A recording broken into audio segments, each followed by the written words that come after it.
एका वॉशिंग मशीनसाठी 4 इंजिनरची गरज का पडली, चला दाखवतो तुम्हाला।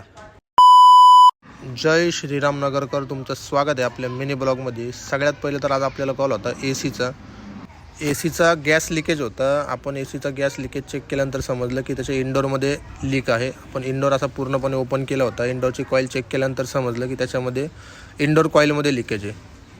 आपल्याला लीक समजलं, लीक प्रॉपर असा आपण लिकेज काढून प्रॉपर असा गॅस भरून एसी चालू करून दिला। नंतर आपण आलो होतो दुसऱ्या कॉलसाठी एसी सर्व्हिसिंगसाठी।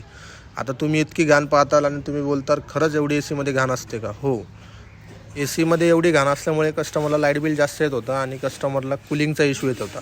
एसी आपण प्रॉपर जेट वॉशने क्लिनिंग करून त्याचं ब्लोअर आणि ही कॉईल जी असते ती प्रॉपरली अशी क्लीन केल्यानंतर तुम्ही पाहू शकता एसी आता नवीन सारखा दिसतोय। अशाच व्हिडिओ पाहण्यासाठी आजच आपल्या चॅनलला फॉलो अँड लाईक करा।